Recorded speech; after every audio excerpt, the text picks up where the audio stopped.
to overcome the perils of the present and to achieve the promise of the future, we must begin with the wisdom of the past. Our success depends on a coalition of strong and independent nations that embrace their sovereignty to promote security, prosperity, and peace for themselves and for the world.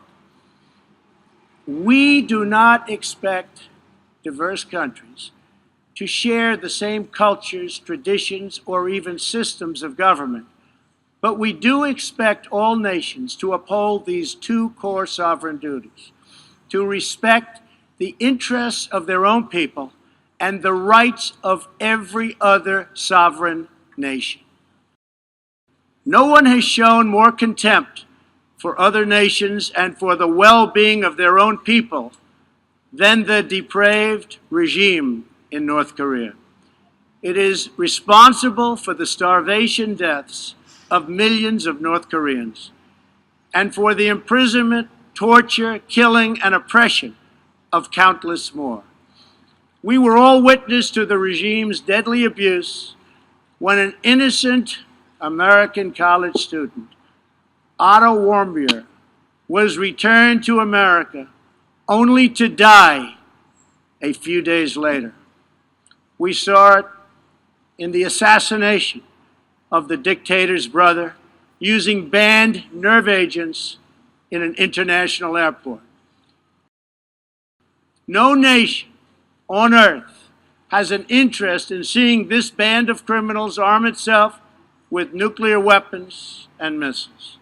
The United States has great strength and patience, but if it is forced to defend itself or its allies, we will have no choice but to totally destroy North Korea. Rocket Man is on a suicide mission for himself and for his regime. The United States is ready, willing, and able, but hopefully this will not be necessary. That's what the United Nations is all about. That's what the United Nations is for. Let's see how they do.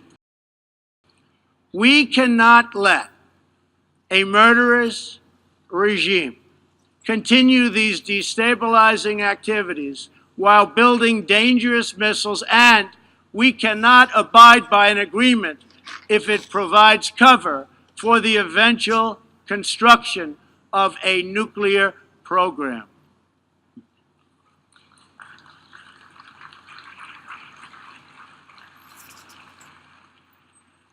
The Iran deal was one of the worst and most one-sided transactions the United States has ever entered into.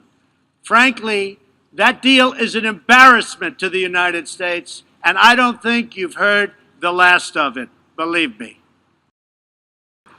The United States is a compassionate nation and has spent billions and billions of dollars in helping to support this effort.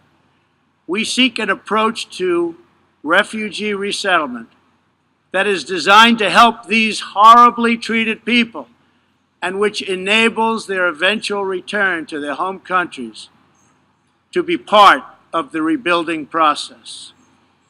For the cost of resettling one refugee in the United States, we can assist more than 10 in their home region.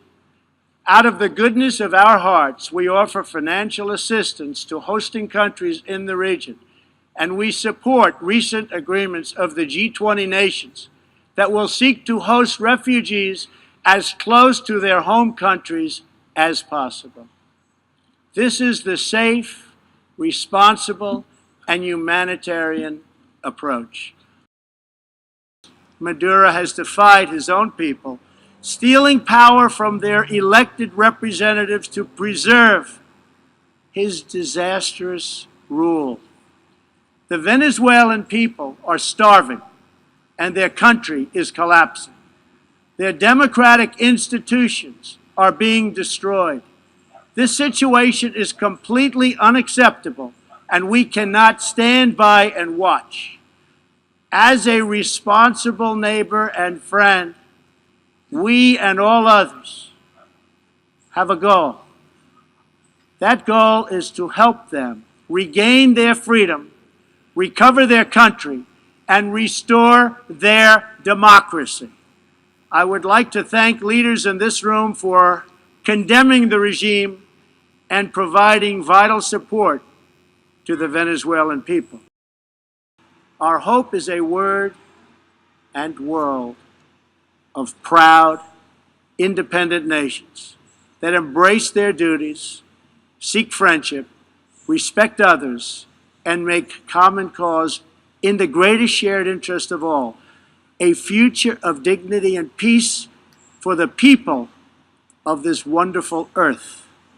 This is the true vision of the United Nations, the ancient wish of every people, and the deepest yearning that lives inside every sacred soul.